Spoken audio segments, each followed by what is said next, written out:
สบายดีวันนี้หลังจากไปโค่นแฮมมา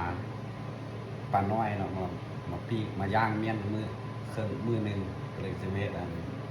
พวกใส่ตัวนี้เลยมาใส่มาตำเห็ดปลาเจียวปลากระเต่าแบบอยู่ลาวแต่ว่าตำมันยากไรใส่เวลาโดนส่วนมันสิแหลกปลาน้อย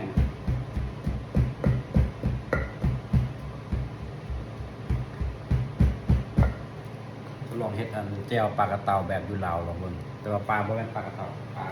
ขาน้อย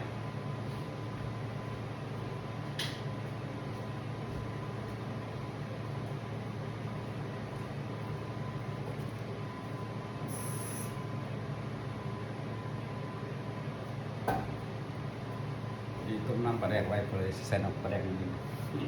หลังจากตำมาสักเวลาโดนแล้วถึงได้แล้ว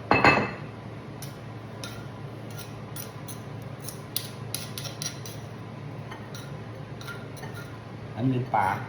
น้อยแต่ว่าเอาตักแรกเนาะไปมือนึงเนาะแล้วก็มาอบใส่เตาแอร์ฟรายอบแล้วเรามาตำใส่เกลือเป็นหัวนี่เผ็ดผงนี่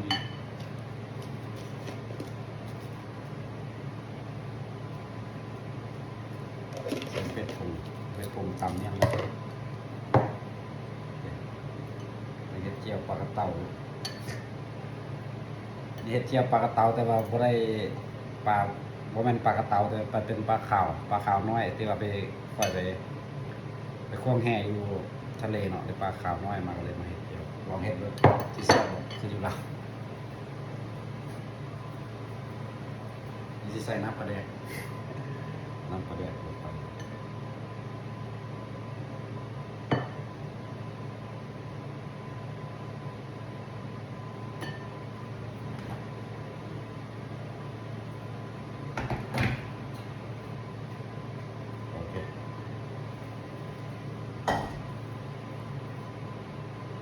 ดูเขาเห็นเจี๊ยบปลากระเต่าลงเห็ดลงดู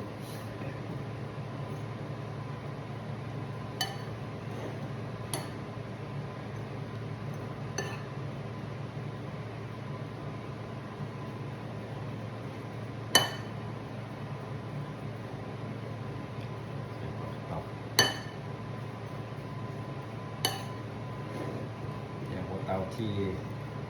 ประเทศนอกเมืองนอกนะออสเตรเลียเจ้าปากกาเต่าเจ้าสูตรดั้งเดิมมาแต่ทางใต้เนาะของประเทศลาวสวรรค์นี่ครั้งแรกครั้งที่ที่ว่าได้เห็ดอยู่ลองเห็ดกินลงอยู่ต่างประเทศ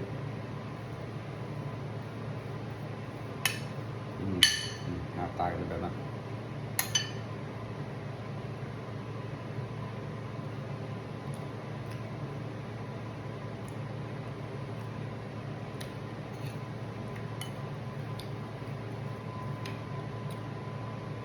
จะเค็มนิดนึง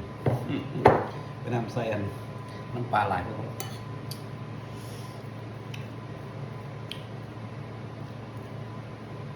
ถ้าจะเค็มเนี่ยต้องมันผู้ใหญ่เค็มเราต้องใส่น้ำตาลนิดนึงอันนี้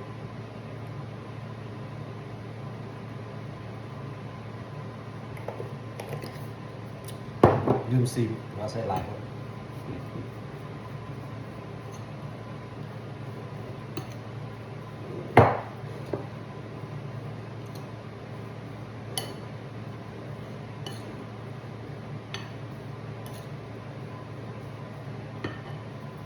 ใส่น้ำนิดนึงเพราะว่ามันเค็มหน่อย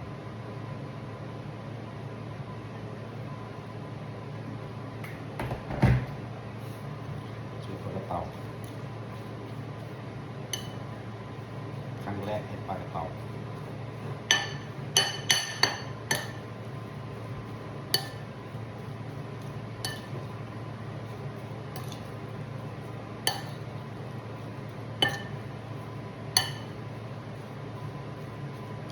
เดี๋ยวเพิ่มมาเผ็ดอีกหน่อย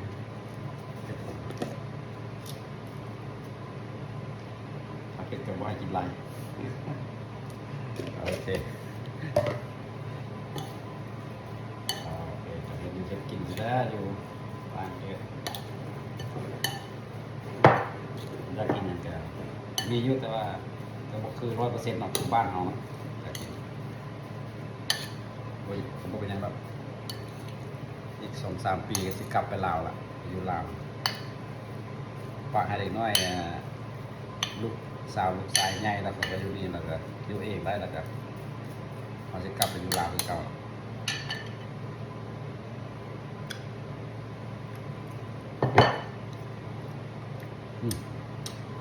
โอเคแล้วประเดี๋ยวเชียร์รายแต่บ่มีข้าวเหนียวด้วยวันนี้มีข้าวเจ้าโอเคบ๊ายบายแล้วเราปลากระเต่าเจียวปลากระเต่าบ๊ายบาย